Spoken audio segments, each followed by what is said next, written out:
નમસ્તે વિદ્યાર્થી મિત્રો, વિજ્ઞાન વિષય ધોરણ 6 પાઠ 2 આહારના ઘટકો લેક્ચર નંબર છે 4. આગળના લેક્ચરમાં આપણે જોઈ ગયા તે મુજબ આહારમાંથી આપણને અલગ અલગ પ્રકારના પોષક તત્વો મળે છે. આ પોષક તત્વો આપણને શેમાંથી મળે છે એની આપણે ચર્ચા કરી, એટલે કે કયા કયા સ્ત્રોતોમાંથી મળે છે. ત્યારબાદ આપણે જોયું કે આ પોષક તત્વો જે કાર્બોદિત, પ્રોટીન, ચરબી, વિટામિન અને એ સિવાય પાચક રસો અને પાણી, તેનું અગત્ય આપણા શરીરની અંદર શું રહેલું છે એ જોઈ. કે પ્રોટીન છે તો પ્રોટીન આપણા શરીરમાં શું કામ જરૂરી છે? આપણા શરીરની વૃદ્ધિ થાય, આપણા શરીરનું બંધારણીય ઘટક એટલે કે પ્રોટીન, બંધારણ બનવા માટે પ્રોટીન જરૂરી છે. ત્યારબાદ આપણે જોયું હતું આગળના લેક્ચરમાં કે પ્રોટીનની ચકાસણી કઈ રીતે કરી શકીએ, ચરબીની ચકાસણી કઈ રીતે કરી શકીએ અને કાર્બોદિતની ચકાસણી કઈ રીતે કરી શકીએ. આજે આપણે જોઈશું સમતોલ આહાર. ત્યારબાદ જોઈશું કે ખોરાક રાંધતી વખતે શેની કાળજી રાખવી જોઈએ, મેદસ્વીતા એટલે શું, ત્રુટિજન્ય રોગો એટલે શું. સૌથી પહેલા આપણે જોઈએ કે સમતોલ આહાર એટલે શું. તો એ પ્રશ્ન થાય કે આહાર તો આપણે લઈએ જ છીએ બધા, પણ જે આપણે આહાર લઈએ છીએ તેમાંથી આપણને બધા જ પોષક તત્વો એટલે કે કાર્બોદિત, ચરબી છે, પ્રોટીન છે, ખનિજ ક્ષારો છે, આ બધું શું આપણને મળી રહે છે? એવો ખોરાક કે જે બધા જ પોષક દ્રવ્યોથી સમૃદ્ધ હોય એટલે કે ભરપૂર હોય, એવા આહારને આપણે સમતોલ આહાર કહીશું. ફરીવાર જોઈએ કે સમતોલ આહાર એટલે શું? એવો આહાર કે જેમાંથી આપણને જરૂરી એવા પોષક તત્વો આવશ્યક માત્રામાં, શું શબ્દ વાપરીએ છીએ આપણે અહીંયા? આવશ્યક માત્રામાં. આવશ્યક માત્રા એટલે આપણા શરીરને જેટલી જરૂર હોય તેટલું, તેના કરતા વધુ પણ નહીં અને તેના કરતા ઓછું પણ નહીં. તો અહીંયા એમ થાય કે ટીચર વધુ હોય તો ચાલે ને, ઓછું હોય તો સમજી કે આપણને કંઈક રોગ થાય કે કંઈક નબળાઈ આવી જાય શરીરમાં, પણ વધુ હોય તો શું થાય? તો એનું એક ઉદાહરણ લઈએ આપણે જાણીએ છીએ કે કાર્બોદિત કરતા ચરબીમાંથી આપણને બમણી શક્તિ મળે છે. તો ચરબી વાળો ખોરાક જ લઈએ, કાર્બોદિત અને ચરબી બંનેમાંથી શક્તિ મળે છે, વધુ શક્તિ આપણને ચરબીમાંથી જ મળે. આપણે 1 મહિના સુધી એવું જ કરીએ કે કાર્બોદિત વાળા કોઈ પદાર્થ ના લઈએ અને જેમાંથી ચરબી મળે છે કે તેલ વાળું ખાઈએ, ઘી વાળું ખાઈએ ને વધારે પડતું જે ઓઇલી આહાર હોય એટલે કે તેલ વાળો હોય તે ખાઈએ, તો શું થશે? વધારે તેલ વાળું, ચરબી વાળું ખાવાથી આપણા શરીર ફૂલાઈ જવું એટલે કે આપણે જાડા થઈ જશે. તો આ જાડા થઈ ગયા, કેમ થઈ ગયા? તો શક્તિ મળે છે, પરંતુ આપણે એક જ ઘટકનો ખોરાક તરીકે ઉપયોગ કર્યો. કયો ઘટક? તો ચરબી. વધારે માત્રામાં ચરબી મળવાથી આપણા શરીરની અંદર મેદસ્વીતા આવી જાય છે. શું થઈ જાય છે? મેદસ્વીતા. આ પણ એક પ્રકારનો રોગ છે.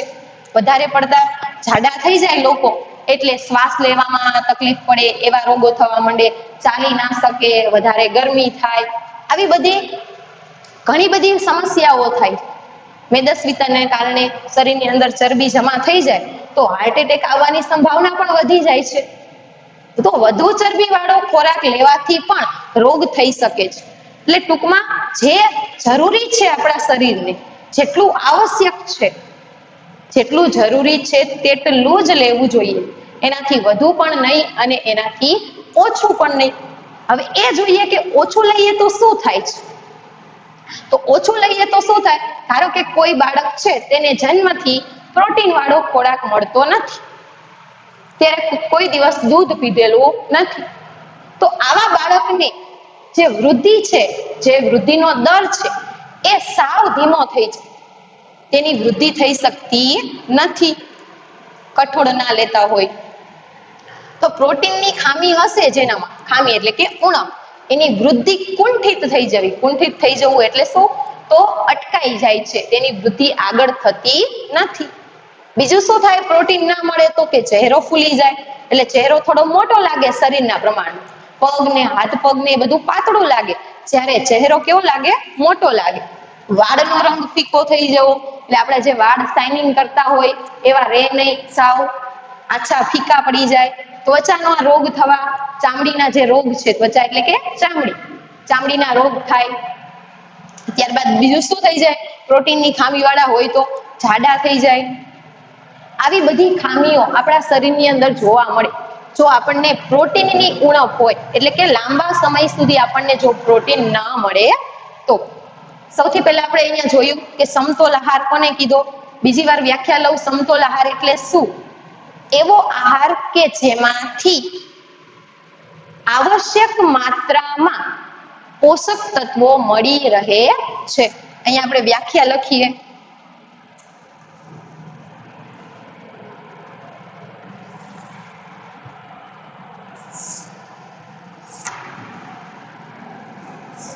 સમતોલ આહાર કોને કહીશું? તો એવો આહાર જે આહારમાંથી આવશ્યક માત્રામાં, શું કીધું? આવશ્યક માત્રામાં એટલે વધુ નહીં અને ઓછા પણ નહીં.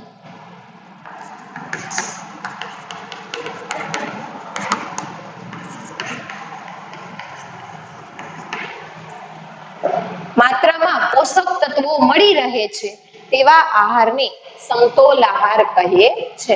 તો અહીંયા આપણો પ્રશ્ન થાય કે સમતોલ આહાર આપણને શું વધુ પૈસામાં એટલે કે વધુ રૂપિયામાં જ મળે? વધારે જે ખર્ચાળ ખોરાક હોય એ જ સમતોલ આહાર કહી શકીએ? ના, એવું હોતું નથી. તમે તમારી જાતે વિચારો, આખા અઠવાડિયા દરમિયાન તમે ખોરાકમાં કઈ કઈ વસ્તુઓ અથવા તો વાનગીઓ કે નાસ્તો ખાવ છો, ત્યારબાદ વિચારો કે આમાંથી આપણને કાર્બોદિત મળી શકે છે, પ્રોટીન મળી શકે છે, ચરબી મળી શકે છે, ખનિજ ક્ષારો મળી શકે છે.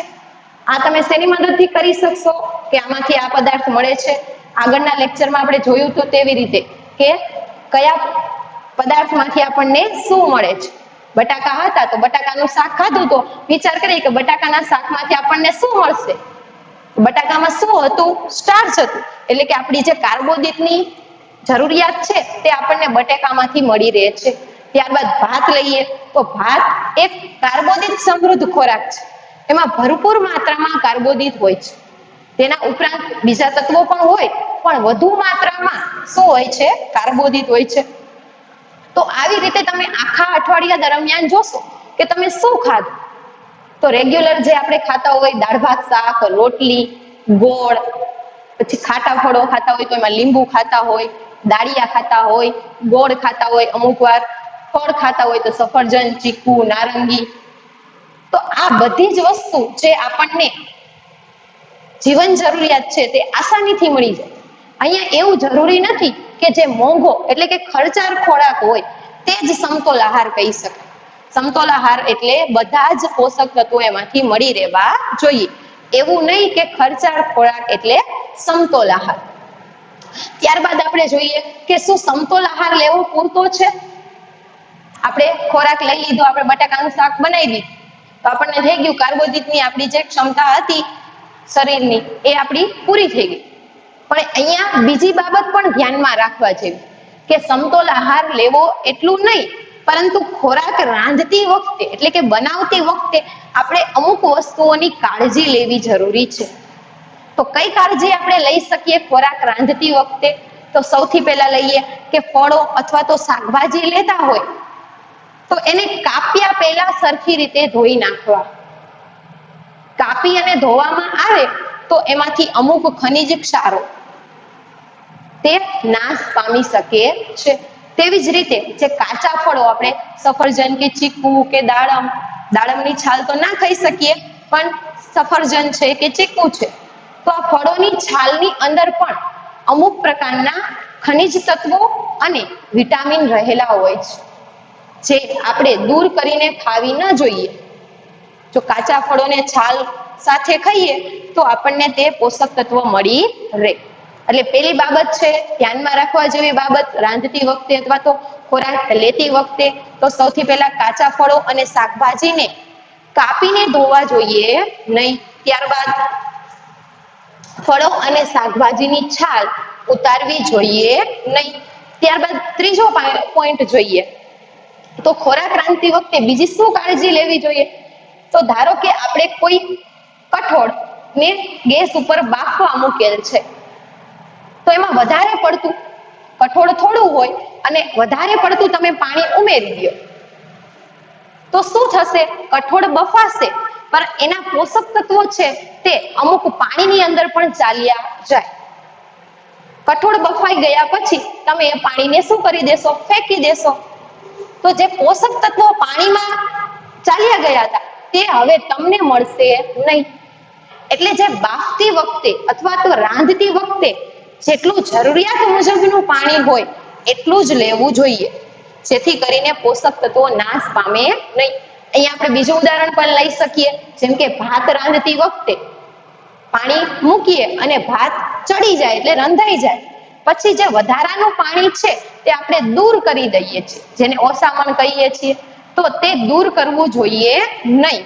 પરંતુ ભાત રાંધવા માટે જેટલું જરૂર મુજબનું પાણી છે તેટલું જ આપણે લેવું જોઈએ. 3 બાબત થઈ. આગળ ચોથી બાબત જોઈએ કે બીજું શું ધ્યાનમાં રાખવું જોઈએ રાંધતી વખતે? તો અમુક ખોરાક છે તેને તમે વધુ પડતો રાંધશો તો એની અંદરના જે વિટામિનો છે તે નષ્ટ થઈ જશે. એમાં મુખ્ય વિટામિન છે વિટામિન સી. રાંધતી વખતે વિટામિન સી દૂર થઈ જાય છે. કોઈ દાળ છે બનાવવા મૂકેલ છે અને તમે લીંબુનો રસ દાળ ઉકાળતી વખતે નાખી દેશો તો ઉકળતી વખતે જે લીંબુના રસની અંદર જે વિટામિન સી રહેલું છે તેનો શું થશે? નાશ થશે. તો અહીંયા આપણે શું કાળજી રાખી શકીએ?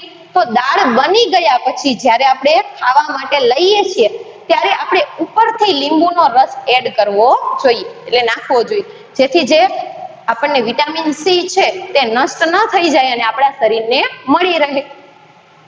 તો આવી બધી કાળજીઓ આપણે ખોરાક રાંધતી વખતે રાખવા. એક કાળજી લઈએ તો દાળ અને ભાતને રાંધતી વખતે વારંવાર ધોવા ન જોઈએ. એક પાણીએ ધોઈ અને પછી બીજા પાણીએ તો એની અંદરના જે પોષક તત્વો ખનિજ ક્ષારો હશે તે શું થશે? નાશ થશે. એટલે અહીંયા ખોરાક રાંધતી વખતે કઈ બાબતો ધ્યાનમાં રાખવી? એમાં સૌથી પહેલા આપણે કાચા શાકભાજી કે ફળો છે તેને છાલ કાઢી નાખીને ખાવા જોઈએ નહીં. બીજું, કાપીને ધોવા જોઈએ નહીં. ત્રીજું, જે ખોરાક રાંધતી વખતે વધારે પ્રમાણમાં પાણી અંદર ઉમેરવું નહીં, અથવા તો ઉમેરી તો એ પાણીને ફેંકી દેવું નહીં. ત્યારબાદ આપણે જોયું કે દાળ અને ભાત અથવા તો ચોખાને વારંવાર ધોવા જોઈએ નહીં. આટલી બાબતોની આપણે કાળજી લઈએ. ત્યારબાદ આપણે મેદસ્વીતાનું ઉદાહરણ જોઈ લીધું કે વધુ પડતા ચરબીવાળા ખોરાક ખાવાથી આપણને મેદસ્વીતા જેવો રોગ થઈ શકે છે અને તેની સાથે અનેક સમસ્યાઓ આપણા શરીરમાં આવી શકે. હવે જોઈએ ત્રુટિજન્ય રોગ. તો અહીંયા પ્રશ્ન થાય કે ત્રુટિજન્ય રોગ એટલે શું? ત્રુટિ એટલે ખામી. કોઈ વસ્તુની ખામીથી થતો રોગ એટલે ત્રુટિજન્ય રોગ. ત્રુટિજન્ય રોગની વ્યાખ્યા કહીએ આપણે તો કોઈ એક પોષક તત્વની ઉણપને કારણે થતો રોગ એટલે ત્રુટિજન્ય રોગ.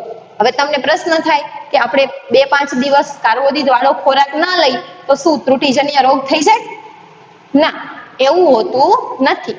કેટલા સમય માટે? તો લાંબા સમય માટે જો કોઈ એક પોષક તત્વની ઉણપ, એક અથવા તો એકથી વધારે પોષક તત્વની ઉણપ આપણા ખોરાકમાં હોય તો આપણને ત્રુટિજન્ય રોગો થઈ શકે છે. ત્રુટિજન્ય રોગોની વ્યાખ્યા જોઈએ આપણે કે ત્રુટિજન્ય રોગ એટલે શું?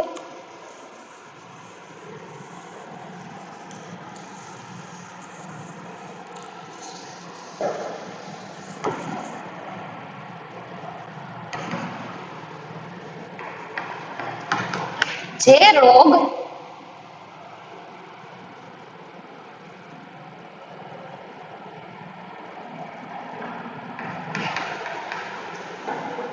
કોઈ પોષક તત્વ ની લાંબા સમયની ઉણપ, અહીંયા ઉણપ એટલે ખામી ને કારણે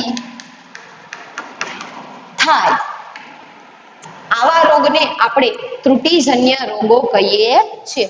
ફરીવાર, જે રોગ કોઈ પોષક તત્વ, ઉદાહરણ લઈએ પ્રોટીન, તો કોઈ પ્રોટીન છે એની ઉણપથી, પણ કેવી ઉણપ, તો લાંબા સમયની ઉણપ, એટલે વધારે સમય સુધી ખોરાક ન મળે પ્રોટીન વાળો, તો જે રોગ થાય તે રોગને આપણે ત્રુટિજન્ય રોગ કહી શકીએ છીએ. તો અહીંયા પ્રશ્ન થાય આપણને કે મેલેરિયા છે તો ત્રુટિજન્ય રોગ કહી શકીએ? તો ના, મેલેરિયાને આપણે ત્રુટિજન્ય રોગ કહી શકતા નથી. કેમ? તો મેલેરિયા કોઈ પોષક તત્વની ખામીને કારણે થતો રોગ નથી. તે મચ્છર કરડવાથી જે આપણા શરીરની અંદર અમુક પ્રકારના વાયરસ આવે છે એના કારણે આપણને મેલેરિયા થાય છે. તો મેલેરિયા એ ત્રુટિજન્ય રોગ કહેવાય નહીં. તો કયા એવા રોગ છે જે ત્રુટિજન્ય રોગ છે? તો તમને આ બાજુ દેખાય છે કે વિટામિન અને ખનિજ ક્ષારને કારણે અલગ અલગ ત્રુટિજન્ય રોગો આપેલા છે. એ આપણે આગળ જોઈએ. ત્યાર ફરીવાર આપણે વ્યાખ્યા જોઈ લઈએ. ત્રુટિજન્ય રોગ એટલે શું? તો કોઈ પોષક તત્વની લાંબા સમયની ઉણપ એટલે કે ખામીને કારણે જે રોગ થાય તેને ત્રુટિજન્ય રોગ કહે છે. અહીંયા જોઈએ આપણે કે પ્રોટીન અને કાર્બોદિતની ઉણપ એટલે કે ખામી. ધારો કે કોઈ વ્યક્તિ છે તેને ખોરાકની અંદર પ્રોટીન અને કાર્બોદિત લાંબા સમય સુધી મળેલ નથી, તો શું થશે એને? તો કે ચાલવા માટે અસમર્થ થઈ જવું. એટલી બધી શરીરની અંદર નબળાઈ આવી જાય, એના પગ અથવા એના હાડકા એવા થઈ જાય કે તે ચાલવા માટે પણ યોગ્ય રહી શકે નહીં. આગળ જોઈએ આપણે વિટામિન અને ખનિજ ક્ષારો, તેનાથી થતા ત્રુટિજન્ય રોગ અને ત્રુટિજન્ય રોગોમાં કયા ચિહ્ન એટલે કે કયા લક્ષણો જોવા મળે છે. તેમાં સૌથી પહેલું વિટામિન છે, વિટામિન એ. આપણે આગળ જોયું હતું કે વિટામિન એ શેના માટે જરૂરી છે? દ્રષ્ટિ માટે, આપણી આંખની દ્રષ્ટિ માટે અને જે ત્વચા છે તેની તંદુરસ્તી માટે. તો વિટામિન એ ન મળે તો આપણને કયા પ્રકારનો રોગ થઈ શકે? તો જે આંખને સંબંધિત રોગ હોય તે. તો અહીંયા જો વિટામિન એ એનાથી થતો રોગ એટલે દ્રષ્ટિહીનતા. દ્રષ્ટિ એટલે જે જોવાની શક્તિ છે અને હીનતા એટલે રહેતી નથી એવો રોગ, દ્રષ્ટિહીનતા. અથવા તો બીજું શું કહીશે? રતાંધણાપણું. હવે તમે આ નામ તો સાંભળેલું હશે, રતાંધણાપણું. આપણે ગુજરાતીમાં એક પાઠ પણ આવે છે, જીવરામ ભટ્ટ જમવા બેઠા. તેમાં જીવરામ ભટ્ટ એ રતાંધણાપણાના રોગથી પીડાતા હતા. આ રોગમાં શું થાય છે એવું? તો રાત્રે આપણને દેખાતું બંધ થઈ જાય. આવા રોગને આપણે રતાંધણાપણું કહી શકીએ. એના ચિહ્નો છે, જો રાત્રે ઓછું દેખાવ એટલે રાત્રે સરખી રીતે જોઈ શકતા નથી. કયા રોગમાં? રતાંધણાપણામાં. અને કોની ખામીથી થાય છે? વિટામિન એ ની ખામી. ત્યારબાદ બીજા શું ચિહ્ન છે? તો સંપૂર્ણ દેખાતું બંધ થઈ જાય. ક્યારેક એવું પણ બને કે રાત્રે દેખાય નહીં, એમ નહીં, દેખાય જ નહીં. તો એ પણ કોની ખામીથી થઈ શકે છે? વિટામિન એ ની ખામી. ત્યારબાદ વિટામિન B1. આગળ આપણે જોયું હતું કે વિટામિન બી છે તે એક કોમ્પ્લેક્સ વિટામિન છે. કેમ વિટામિન બી કોમ્પ્લેક્સ કહ્યું હતું? કેમ કે તે વિટામિનોનો શું છે? સમૂહ છે. એમાંથી આપણે એક વિટામિન લીધું છે, વિટામિન B1, અને તેનાથી થતો રોગ છે બેરી-બેરી. તો બેરી-બેરી એટલે નામ ઉપરથી તમને એવું લાગે કે બેરા થઈ જતા હશે, પણ એવું હોતું નથી. એના લક્ષણો જુઓ તો બેરી-બેરીના રોગમાં શું થાય છે? તો સ્નાયુઓ કેવા બની જાય છે? નબળા. આપણા શરીરની અંદર જે સ્નાયુ છે તે કેવા બની જાય છે? નબળા. કામ કરવા માટેની જે શક્તિ છે એ ઓછી થઈ જાય છે. હું આ રોગના તમને ચિત્ર પણ બતાવું હમણાં. ત્યારબાદ જો વિટામિન સી. તો વિટામિન સી એની ખામીથી સ્કર્વીનો રોગ થાય છે. આપણે આગળ જોયું હતું કે વિટામિન સી થી આપણને શું ફાયદો થાય છે? તો કે દાંત અને પેઢાના જે બંધારણ છે એના માટે વિટામિન સી જરૂરી છે. તો વિટામિન સી ન હોય તો કયો રોગ થઈ શકે? તો કે પેઢામાંથી લોહી નીકળવું, એટલે આપણા પેઢા મજબૂત સ્વચ્છ રહેતા નથી. ત્યારબાદ બીજું શું થાય? તો કે ઘામાં રૂજ આવતા વાર લાગે છે. ઘા પડેલો છે કોઈ શરીરની કોઈ ભાગ ઉપર શરીરના, તો એ ઘામાં રૂજ આવે એટલે કે રિપેર થઈ જાય આપણો ઘા, એને માટે સમય કેવો લાગે છે? વધુ લાગે. શેની ખામી હોય તો? Vitamin C. અને કયો રોગ કહેવાય એને? સ્કર્વીનો રોગ. ત્યારબાદ જુઓ વિટામિન ડી. તો વિટામિન ડી તેની ઉણપથી કયો રોગ થાય છે? અહીંયા જુઓ પેલા સુક્તાન. શું નામ છે? રોગનું નામ છે સુક્તાન. એને રિકેટ્સ એવું પણ કહીએ છીએ. અહીંયા પ્રશ્ન થાય કે વિટામિન ડી ની ઉણપથી થતા રોગનું નામ જણાવો, તો શું લખશો? રિકેટ્સ અથવા તો સુક્તાન. અને આ રોગમાં શું થાય છે? તો હાડકાઓ નાજુક બનીને વળી જાય છે. જે આપણા શરીરના હાડકા છે તે નાજુક બની અને વળી જાય, તેને કહેવાય સુક્તાન. ત્યારબાદ છે કેલ્શિયમ. તો કેલ્શિયમમાં હાડકા અને દાંતનો કોહવાટ, એટલે આપણા જે હાડકા છે અને દાંત છે તે બંને કોહવાઈ જાય જો કેલ્શિયમની ખામી હોય તો. અહીંયા એક પ્રશ્ન બીજો પણ નીકળે કે હાડકા અને દાંતના બંધારણ માટે કયો ખનિજ ક્ષાર આવશ્યક છે? કેમ કે કેલ્શિયમ એ વિટામિન નથી, શું છે? ખનિજ ક્ષાર. તો ખનિજ ક્ષાર કયો જરૂરી છે? તો કેલ્શિયમ અને ફોસ્ફરસ બંને જરૂરી છે. અને આ રોગમાં શું થશે? તો નબળા હાડકા અને દાંતમાં સડો થવો, આવું થાય. ત્યારબાદ જોઈએ આયોડીન. તો આયોડીનની ઉણપથી કયો રોગ થાય છે? તો ગોઈટરનો. તો ગોઈટર રોગમાં શું થાય? તો આપણા ગળાની અંદર એક ગ્રંથિ આવેલી છે, જેને શું કહીએ છીએ? થાઇરોઇડ ગ્રંથિ. હવે આ થાઇરોઇડ ગ્રંથિ શું થાય? ફૂલાઈ જાય. એટલે કયો રોગ થાય આપણને? ગોઈટરનો રોગ. આ ગોઈટરનો રોગ આયોડીનની ખામીથી થાય છે. આગળ જોયું હતું આપણે કે આયોડીન આપણને શેમાંથી મળતું હતું? મીઠામાંથી. એટલે આયોડીન વાળું મીઠું ખાવું જોઈએ. ત્યારબાદ છે આયર્ન. આયર્ન ખનિજ ક્ષારની ઉણપથી આપણને એનિમિયા નામનો રોગ, જેને આપણે પાંડુ રોગ પણ કહીએ છીએ. અને આ રોગની અંદર શરીરમાં નબળાઈ આવી જાય છે, કામ કરવાની શક્તિ કેવી થઈ જાય છે? ઓછી. તો આ બધા રોગના આપણે એકવાર ચિત્ર જોઈ લઈએ કે આ રોગમાં શું જોવા મળે છે.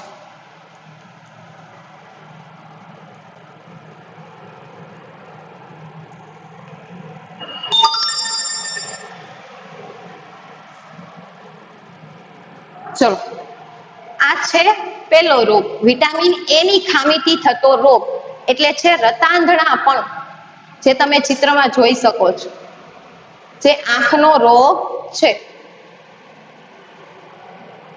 ત્યારબાદ બીજો જોઈએ બેરી. તો આ રોગ છે બેરી.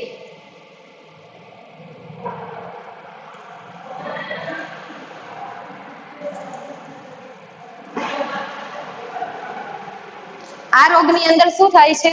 સ્નાયુઓ નબળા બની જાય છે અને કામ કરવા માટેની જે શક્તિ છે તે ઓછી થઈ જાય છે. ત્યારબાદ જોઈએ સ્કર્વી.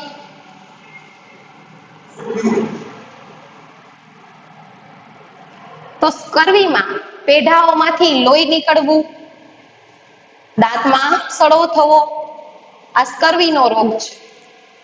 આગળ જોઈએ વિટામિન ડી ની ખામીથી સુક્તાન, જે તમને ચિત્રમાં દેખાય છે. હાડકા કેવા થઈ ગયા છે? વાંકા વળી ગયા છે. ત્યારબાદ જોઈએ કેલ્શિયમની ખામીથી થતા રોગો. તો હાડકા નબળા બની જાય એટલે હાડકામાં દુખાવો થાય. હવે જોઈએ ગોઈટરનો રોગ. મેં જે તમને કહ્યું કે ગળાની જે ગ્રંથિ છે તે ફૂલી જાય છે, ગળાના ભાગમાં જે ગ્રંથિ આવેલી છે તે ફૂલાઈ જાય. આ રોગ શેનાથી થાય છે? આયોડીનની ઉણપથી. છેલ્લો રોગ છે એનિમિયા.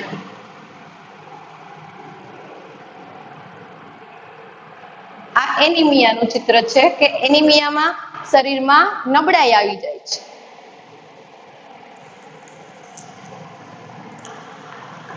તો અહીંયા આપણે જોયું કે આપણા શરીરની અંદર જો વિટામિન અથવા તો ખનિજ ક્ષારોની ઉણપ હોય તો કયા કયા રોગો થઈ શકે. આપણે બંને રીતે યાદ રાખવાનું છે વિટામિન એ ની ઉણપથી થતો રોગનું નામ પૂછે તો રતાંધણાપણું અથવા તો દ્રષ્ટિહીનતા, અને તેની અંદર શું જોવા મળે છે, તેના લક્ષણો કયા છે, તો રાત્રે ઓછું દેખાવું અથવા તો સંપૂર્ણ દેખાય નહીં. ત્યારબાદ જોઈએ તો બેરી છે, તો કયા વિટામિનની ઉણપથી થતો રોગ છે, તો વિટામિન B1. એમાં શું થાય છે, તો જે સ્નાયુઓ છે એ નબળા બની જાય અને કામ કરવા માટેની શક્તિ રહેતી નથી. સ્કર્વી છે, તો કયા વિટામિનની ખામીથી થાય છે, વિટામિન સી. અહીંયા એમ પણ પૂછે વિટામિન સી ની ખામીથી થતો રોગ જણાવો, તો સ્કર્વી. સ્કર્વીમાં શું થાય છે, પેઢામાંથી લોહી નીકળવું. ત્યારબાદ સુક્તાન, તો વિટામિન ડી ની ઉણપથી થતો રોગ એટલે છે. પછી છે કેલ્શિયમ. કેલ્શિયમ શેના માટે, તો હાડકાં અને દાંતનો કોહવાટ થાય છે કેલ્શિયમની ખામી હોય તો. અહીંયા બીજો પ્રશ્ન નીકળે કે કેલ્શિયમ એ અથવા તો દાંત અને પેઢાની સ્વચ્છતા માટે કયો ખનિજ ક્ષાર જરૂરી છે, કેલ્શિયમ અને ફોસ્ફરસ. ત્યારબાદ ગોઈટર, જે ગળાની અંદર થતો રોગ થાઇરોઇડ ગ્રંથિમાં, તે શેની ઉણપથી થાય છે, આયોડિનની ઉણપથી. અને છેલ્લો છે એનિમિયા, તો આયર્નની ઉણપથી થતો રોગ. ફરીવાર એકવાર જોઈ લઈએ. સૌથી પહેલા આપણે જોયું સમતોલ આહાર. સમતોલ આહાર કોને કીધો, એવો આહાર કે જેમાંથી આપણને આવશ્યક માત્રામાં બધા જ પોષક તત્વો મળી રહે. આવશ્યક માત્રા એટલે વધુ પણ નહીં અને ઓછા પણ નહીં. જો વધુ માત્રામાં મળે ચરબી જેવા પોષક તત્વો તો મેદસ્વીતા જેવો રોગ થાય છે, અને ઓછી માત્રામાં મળે તો ત્રુટિજન્ય રોગો છે, જે આ બધા આપણે જોયા વિટામિનની ઉણપથી અને ખનિજ ક્ષારોની ઉણપથી થતા રોગો. આપણને પ્રશ્ન થાય કે શું ત્રુટિજન્ય રોગોથી બચવા માટે આપણે કંઈ કરી શકીએ ખરા? તો સમતોલ આહાર લ્યો એટલે કે બધા પોષક તત્વો મળી રહેતા હોય એવો આહાર લઈએ તો ત્રુટિજન્ય રોગો થતા નથી. આગળ જોયું આપણે ત્રુટિજન્ય રોગો અને તેના ચિહ્નો. અહીંયા આપણે ચેપ્ટર 2 આહારના ઘટકો પૂર્ણ કરીએ છીએ.